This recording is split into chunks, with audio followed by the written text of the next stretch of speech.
As políticas públicas para o meio ambiente e para o urbanismo são determinantes para o crescimento ordenado, sustentável de uma cidade. Fortaleza é a quarta cidade do país e essa agenda ganha ainda mais relevância. Esse é o tema do nosso programa de hoje.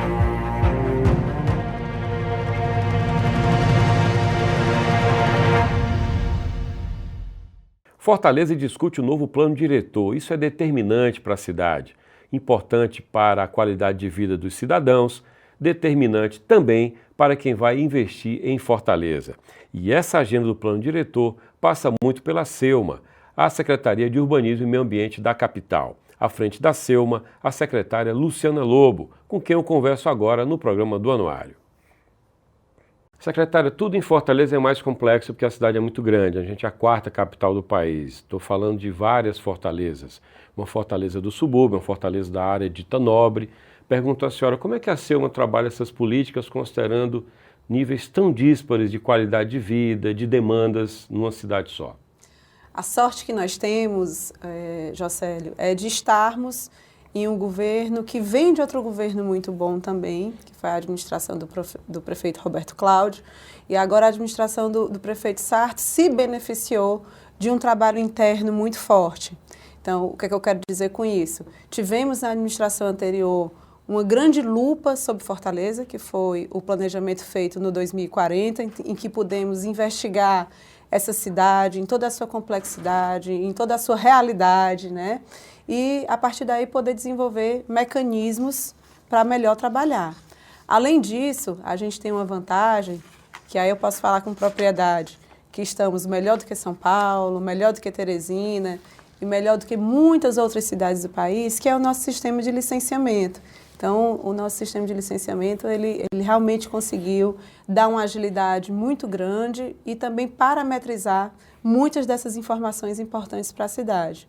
E, para completar, nós estamos no processo de revisão do plano diretor, que talvez seja a maior carta norteadora do desenvolvimento da cidade, e é um processo que vem se desenvolvendo com bastante tranquilidade. Agora, no ano de 2023, fizemos todas as reuniões de participação popular, sem nenhum problema com justiça, sem nenhum problema com o Ministério Público, uma plataforma digital muito ágil para receber as colaborações da população.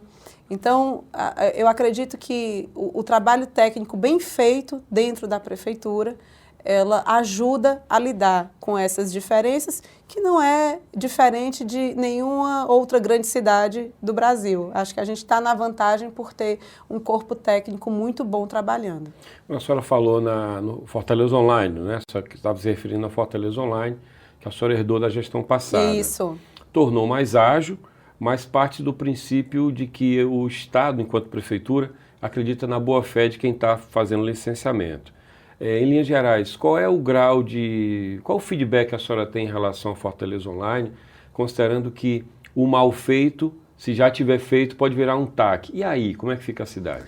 É importante falar que quando a gente fala de licenciamento digital é mais do que o licenciamento autodeclaratório, né? Então, assim, a gente tem na cidade de Fortaleza um licenciamento completamente digital, a gente não trabalha com papel dentro da secretaria e nem o interessado precisa ir na SEUMA para fazer nada, ele pode fazer tudo de onde estiver, sábado, domingo, feriado, não tem horário pré-estabelecido, isso dá bastante agilidade.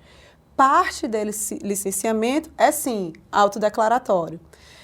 E aí, o que é que a gente tem feito para evitar esse tipo de situação que você está colocando? É agilidade no monitoramento.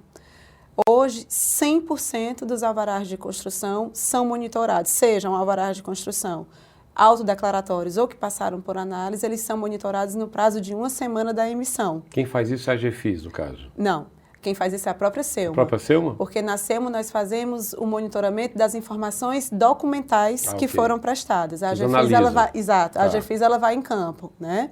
Então, a gente tem uma integração com a GFIS que indica para eles também situações que devem ser monitoradas rapidamente em loco. E complementando esse avanço que é contínuo, nós estamos desenvolvendo agora, com recursos do Banco Mundial, uma ferramenta de inteligência artificial que vai trabalhar dentro do sistema para identificar possíveis bandeiras vermelhas. O que é que eu quero dizer com isso? se numa determinada licença é necessário 5, 6 tipos de documentos, a nossa inteligência artificial vai compreender qual é a feição daqueles documentos e o que é que ele deve mais ou menos ter ali colocado. Se ele não tiver aquela cara, que a inteligência ela evidentemente vai ser educada para compreender, ela já vai dar uma bandeira vermelha naquele licenciamento e a gente vai conseguir monitorar cada vez mais ágil. Então, o que nós temos é uma evolução de coisas bem feitas e que estão dando resultado para a cidade.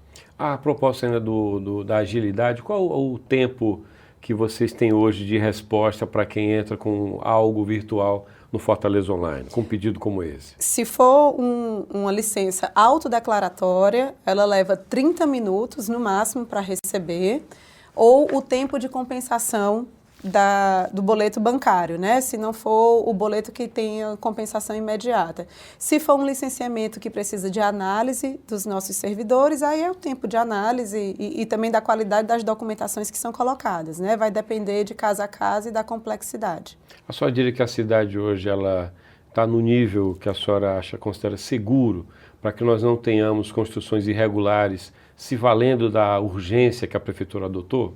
Eu acho que nenhum lugar do mundo está livre de construção irregular, porque nada impede de eu fazer um processo de licenciamento absolutamente, digamos, burocrático, longo, ter um documento na mão e na hora que eu for executar, eu executo uma coisa diversa do que eu me prometi a fazer, do que eu me comprometi ali documentalmente, né? Então, eu acho que esse sistema de licenciamento digital autodeclaratório ou com análise dos nossos servidores, ele vem dar uma resposta necessária e também para desmistificar essa questão de que o poder público ele é moroso, tem uma palavra que eu odeio, que é burocracia, que ele é burocrático, que ele tem um tempo que é muito descompassado com o tempo dos negócios. Ele vem trazer isso. Isso não quer dizer que, por exemplo, um licenciamento ambiental ele não seja rigoroso. O licenciamento ambiental ele não vai ter um autodeclaratório. Se for um equipamento que precisa de uma correta licença ambiental, vai precisar de licença prévia, de licença de instalação, de licença operacional, tudo isso com a análise dos nossos servidores, análise inclusive bastante cautelosa. Mas algumas coisas a gente consegue dar um ritmo bem interessante e ajuda a nossa economia. Existia um estigma na própria Selma, em gestões anteriores, de que a Selma era lenta para analisar projetos do mercado imobiliário, né? Então o mercado reclamava muito, a Selma na época eu lembro que dizia, mas os projetos vêm defeituosos, a gente não pode abrir mão do rigor.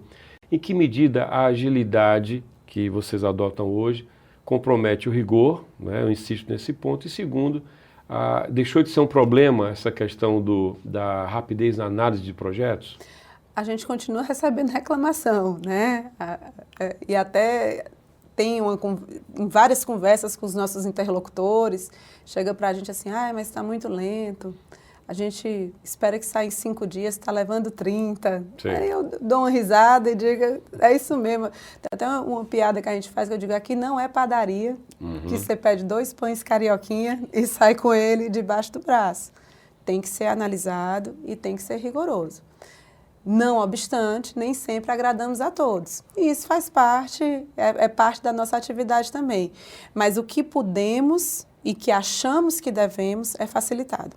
O que é que a pandemia ensinou para a Selma e o que é que mudou na operação de vocês? Não que ela tenha acabado a pandemia, mas naturalmente é um ritmo mais tranquilo agora. Perfeito. Acho que a pandemia ela trouxe a digitalização completa da secretaria. Ela acelerou esse processo, né? O que, na verdade, já estava em andamento foi acelerado lá na Selma, como em vários outros lugares também. Outra facilidade que a gente teve a partir da pandemia foi o atendimento virtual dos nossos requerentes, né? Então, quem não quer ou não pode ou não tem condições de se deslocar até a Selma para tirar uma dúvida, para saber como é que está um processo, pode fazer um atendimento virtual, nós temos sistemas que fazem teleatendimento. Então, realmente, essa questão da virtualização e da não necessidade do trabalho presencial foi bem importante aí para a gente esse aprendizado. Secretária, com relação à forma como vocês lidam com o mercado imobiliário, o mercado é livre, ele tem que ter, não tem que estar amarrado, mas ele tem que seguir regras. E as regras são determinantes para a qualidade de vida na cidade. Quem define o escopo disso é o plano diretor. A gente está falando de uma discussão que acontece, um plano diretor que ainda vai nascer, por assim dizer. Pergunto à senhora, como é que a senhora vislumbra esse plano diretor que está vindo? O que é que a senhora, enquanto gestora da Selma, espera desse plano? Para que lado a senhora espera que ele siga? O que nós temos de perspectiva, enquanto poder público, é que haja produção de oportunidade, redução de desigualdades e um desenvolvimento sustentável para a cidade. Isso é o que nós esperamos enquanto poder público. Quando eu falo, por exemplo, Jocélio, em geração de oportunidade, o nosso sistema de licenciamento digital, ele identifica que áreas da cidade que têm... são tidas como periferia, são tidas como áreas que têm menos capacidade de desenvolvimento econômico, recebem muitas negativas de possibilidade de abertura de negócios. Por quê? Porque o plano diretor assim define. E é justo que esse local não tenha condições de ter os negócios? Não é.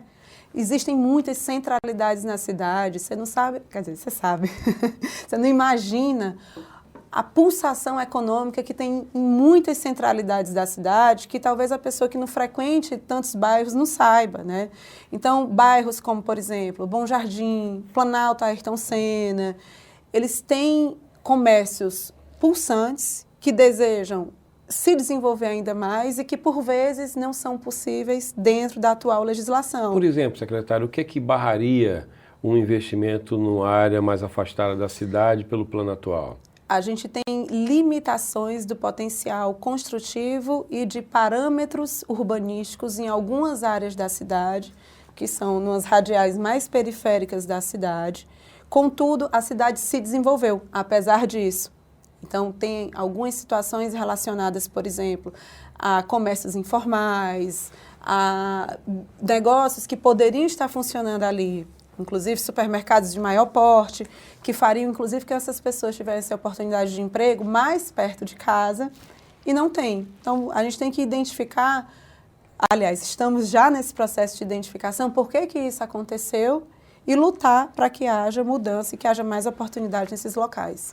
O plano diretor ele é fruto de muita pressão, né? Alguém já disse que pobre não tem lobby. Como é que a gente pode ter um plano diretor que não vá ao encontro de apenas alguns setores, sendo um plano diretor que não interessa a quem realmente mais importa, que é a população que não tem lobby, por assim dizer, que é a maioria? Olha, pois eu vou discordar da sua fala, porque o maior lobby que a gente tem recebido até hoje, nas nossas reuniões, tanto nas temáticas como nas territoriais, são dos grupos relacionados aos campos populares. Eles têm uma presença das mais ativas possíveis, trazendo contribuições muito ricas e que realmente têm ensinado e depositado também bastante contribuições boas. Então, eu discordo um pouco do que você está falando, evidentemente que alguns campos aí que têm um poder político ou empresarial pode chegar de outras formas, enfim. Mas como a gente tem visto até agora, o campo popular tem se colocado de forma bastante assertiva e muito produtiva nas nossas reuniões. Por falar nisso, Fortaleza 2040, que é uma grande carta de navegação para a Prefeitura. A senhora trabalha com Fortaleza 2040 sobre a sua mesa, a Prefeitura trabalha com Fortaleza 2040 à mesa, balizando o que é feito com aquilo que foi produzido no Fortaleza? Claro, inclusive a gente já tem um dos produtos do plano diretor, que é o produto número 4, que faz um grande diagnóstico de como a cidade está hoje em dia. E muitas das leituras a gente extraiu do plano diretor, aliás, do plano 2040. E estamos produzindo também outro produto, que é o produto 6, que é o que diz onde vai chegar a cidade, onde a gente quer que caminhe, e que tem muita coisa também relacionada ao 2040. Até mesmo a forma como nós estamos fazendo As escutas territoriais agora vêm do 2040, que ele identificou os 39 territórios da cidade, que aí são territórios que têm mais consonância entre si, que têm mais familiaridade ali de viveres, de familiaridade também das pessoas, dos hábitos. E estamos escutando esses territórios também e tem sido bem produtivo. A senhora está falando de um plano, né, 2040, eu não sei se eu chamo de plano, de programa, enfim, que precisa que tudo que a senhora faça lá tenha sintonia com 2040. Então, o que é que vocês desenham hoje que seja esteira disso? Eu vou citar aqui os microparques. Antes de começar a gravar, a senhora mostrava um vídeo de um microparque no Conjunto Ceará. Tem 2 na cidade, o prefeito assinou outro dia uma ordem para mais 30, se eu não me engano, Isso. né? No que consistem os microparques e de que modo essa ação não é pontual? Os microparques, eles vêm, na verdade, numa grande política de enverdecimento da cidade. A administração do prefeito Sarto tem uma premissa de arborização da cidade de Fortaleza, de ampliação de áreas verdes. E o que tem sido feito objetivamente, tanto na SEMA como em outros órgãos da prefeitura, mostram que esse é um compromisso dessa gestão.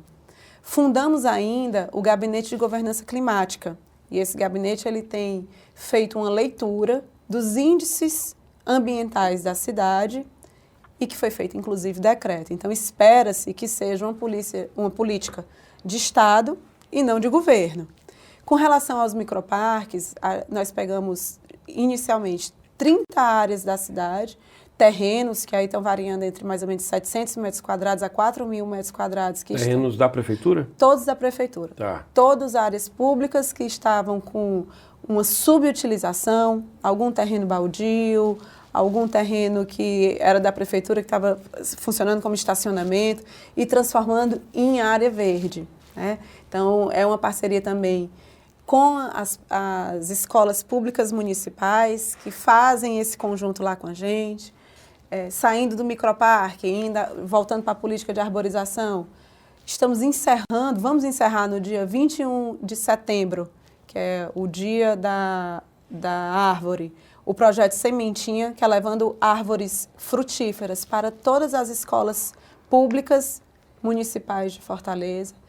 Já plantamos mais de 150.000 árvores na gestão do prefeito Sarto e vamos iniciar agora uma arborização de ciclofaixas. Então, a gente vai pegar algumas ciclofaixas da cidade e levar árvores já de grande porte. Então, vai ser fazer um transplante, né? Transplante. Então, são algumas ciclofaixas que serão temáticas. Uma vai ser toda com flamboyant, outra toda com ipê. E boa parte desse trabalho de arborização que o prefeito Sarto está fazendo só vai surgir mais atentamente aos olhos da cidade daqui a alguns anos, porque a árvore leva um tempo para se desenvolver. Mas algumas a gente já vê aí acontecendo. A Beira-Mar passou por um processo de arborização, na Desembargador Moreira foi colocada também algumas árvores, né? E a gente já está vendo elas crescendo. E essas de grande porte a gente está trazendo também para ter um impacto mais rápido na cidade. E com relação a essa coisa do enverdecimento, o que é que a senhora diria em relação, sobretudo, ao subúrbio da cidade, né? Considerando que a ocupação, ela, por ser mais distante dos grandes bairros mais habitados, não mais habitados, mais influentes, isso pode talvez fugir ao olhar. Como é que as regionais da prefeitura trabalham isso, considerando que a SEMA ela não está lá na ponta necessariamente? Acho que a política dos microparques já conversa um pouco com isso, porque nós temos microparques em todas as áreas da cidade, em todas as regionais da cidade.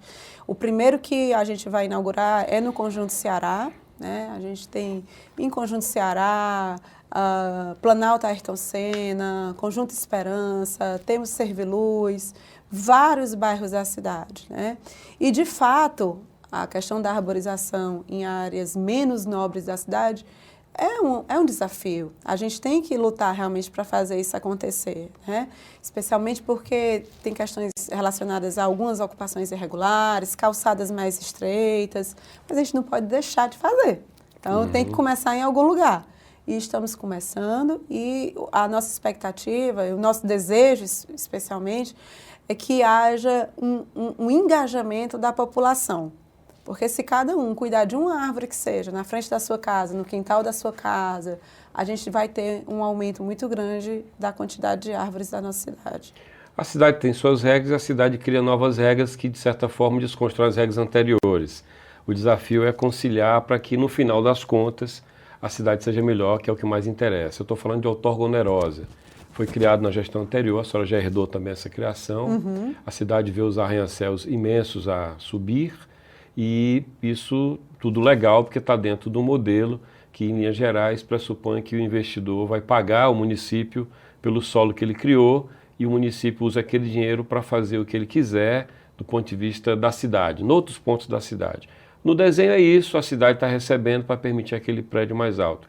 Mas tem um impacto onde aquele prédio é feito, tem polêmica envolvendo isso, não é fácil aprovar e ver a cidade crescer daquele jeito. O que é que a senhora diria para quem rejeita a outorga onerosa? Eu acho que essa questão da verticalização da cidade talvez seja uma das coisas que desperta mais paixão quando a gente vai discutir o fazer cidade. E toda vez que a paisagem da cidade ela é alterada, porque o gabarito ele está sendo liberado mais alto, essa discussão ela vem à tona. Até um dia desses, porque o tempo passa muito rápido, o maior prédio de Fortaleza era o Hotel Esplanada.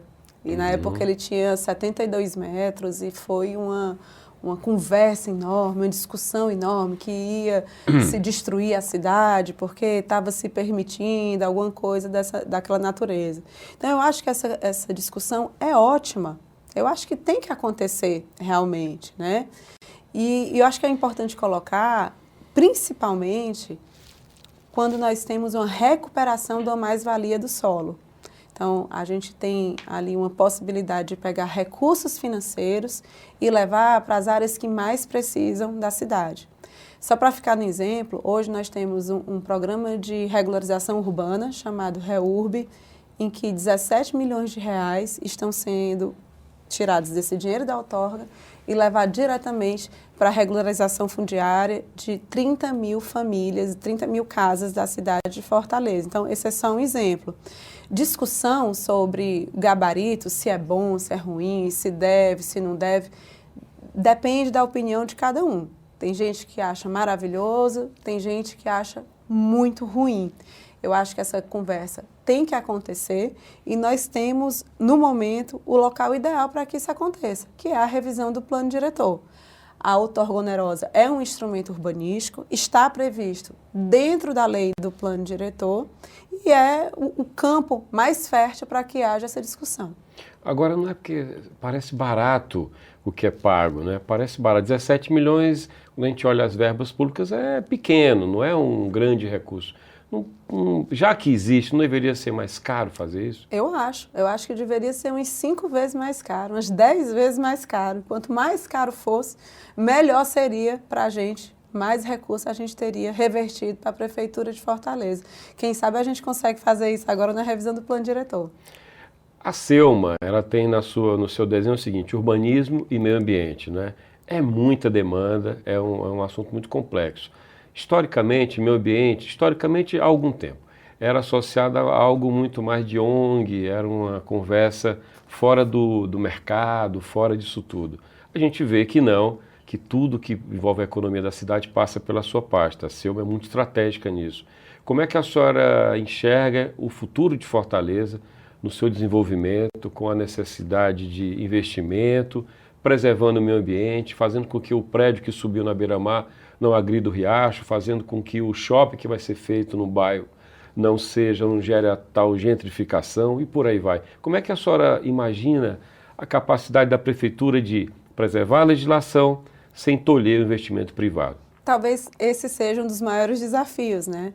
Porque uma cidade sem economia não é uma cidade. Então, assim, é preciso que haja restaurante, que haja shopping, escola, hospital e tudo isso que faz uma cidade acontecer. Por outro lado, a questão dessa preservação é muito importante.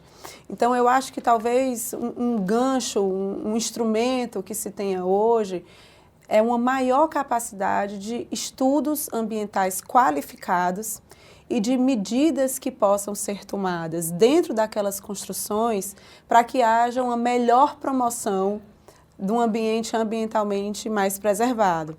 O que é que eu quero dizer com isso? Na hora que a gente constrói um prédio grande, e aí eu não estou falando de um prédio residencial, pode ser um shopping, um hospital, o que quer que seja, mas que ele tem a utilização de energia solar, ele tem o reuso da água, ele tem materiais que sejam ambientalmente corretos, você tem um impacto muito menor na nossa cidade do que na década de 50, que você tinha uma quantidade menor de empreendimentos de impacto, mas que era um impacto altíssimo, né? Você tinha dentro de uma cidade como Fortaleza uma indústria poluidora. Isso não existe mais, né? Então, eu acho que a tecnologia, as ferramentas que estão chegando para a gente, elas dão essa possibilidade. Além disso, e aí é importante colocar, os bancos estão promovendo recursos financeiros mais baratos para quem está fazendo atividades ecologicamente mais corretas. Então, os empréstimos são mais baratos, os fundos oferecem juros mais baixos para quem comprova que está utilizando ferramentas ecologicamente corretas. Então, acho que esse é um caminho. É possível crescer, mas de forma sustentável. Fortaleza ainda comemora quando coleta o lixo, quanto mais seletiva. Eu ouvi isso há muitos anos do ceticismo de quem opera no setor, dizendo: a gente não consegue nem coletar o lixo comum, quanto mais falar em seletividade. A gente está muito longe, secretário, de conseguir fazer coleta seletiva com qualidade na cidade. Em que medida os ecopontos estão conseguindo o resultado que a senhora espera? O que é que a gente pode esperar de futuro, considerando o cenário que tem hoje? Como eu disse. Desculpa, só complementando. A taxa do lixo entra no seu orçamento de alguma forma? A taxa do lixo não passa muito pela Secretaria do Urbanismo e Meio Ambiente. O que nós fazemos lá é o licenciamento dos grandes geradores, tá, né? Então, se você é um grande gerador, você tira o chamado PGRS na SELMA, é o Plano de Gerenciamento de Resíduos Sólidos, né? E se você, com isso, cuidar do seu próprio resíduo, você é isento da taxa do lixo, né? E daí, Jocélio, eu sempre penso, né, e aí sou uma otimista inveterada, que a gente sempre está caminhando para o melhor. Sempre caminhamos para o melhor. Eu não consigo ter nenhum registro histórico de uma época em que a cidade esteve mais suja do que hoje. É difícil? Mas nós somos uma cidade grande, a gente tem um número bastante elevado de pessoas, uma cidade espraiada, não é uma cidade concentrada. Nós temos situações econômicas muito díspares na nossa cidade. Pode haver também uma melhoria na educação ambiental das pessoas, né? Porque o sistema de coleta de lixo ele funciona, mas às vezes as pessoas não colocam o lixo no dia que ele vai passar. Outras vezes estão fazendo uma pequena obra em casa, pegam o entulho daquela obra, depositam num local onde não deve. Então, eu penso que sempre há uma melhoria. Talvez não no ritmo que a gente gostaria, mas a melhoria ela acontece. No que diz respeito especificamente à reciclagem, nós temos um programa hoje na Prefeitura maravilhoso, que é o Reciclo. Então, o Reciclo ele tem uma parceria com entidades de reciclagem. A Prefeitura dá todo o EPI e uma bicicleta elétrica, e daí esse catador, que antes trabalhava de uma forma absolutamente informal, recebe uma remuneração para fazer essa coleta na casa das pessoas, ou qualquer que seja o local indicado, e tem uma renda a partir disso, né? Então, a gente tem relatos maravilhosos de pessoas que estão nesse programa, que dizem assim: antes eu passava com o meu carroção, as pessoas tinham medo de mim.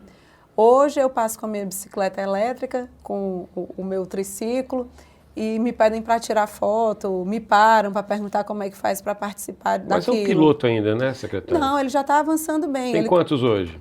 Ele começou como piloto, porque aí foi bairro, tá, né? Então, ele começou com uma área mais específica na Regional 2 e ele já está avançando bem. Então, é o que eu estou dizendo. Avança? Avança. A gente vai conseguir chegar lá? Com certeza, mas leva tempo. E é bom que seja difícil mesmo, porque a gente tem mais gosto de fazer. Se fosse fácil, não tinha graça. Por falar em fácil e difícil, tem concurso previsto para a Selma, é isso? Tem. Quando é que é o concurso?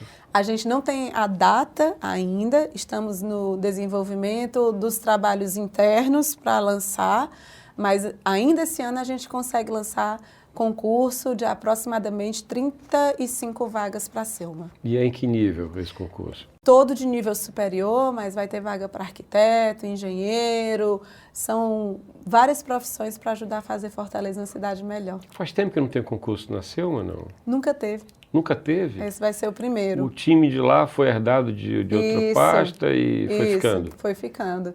E aí vai ser o primeiro concurso da Secretaria do Urbanismo e Meio Ambiente. Tá bom.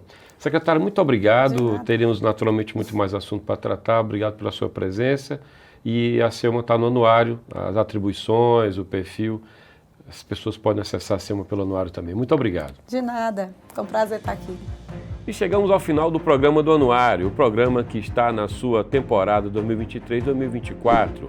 O Anuário está em vídeo, também em áudio, no formato podcast e na versão impressa, 680 páginas, 14 capítulos. Você pode ler o Anuário no site anuariodoceará.com.br. Você pode segui-lo no Instagram, Anuário do Ceará, ou no Twitter, Anuário do CE ou Anuário Doce. Você pode rever esse programa em vídeo no YouTube da Fundação Demócrito Rocha ou ouvi-lo em formato podcast na sua plataforma preferida. Tchau e obrigado pela sua audiência.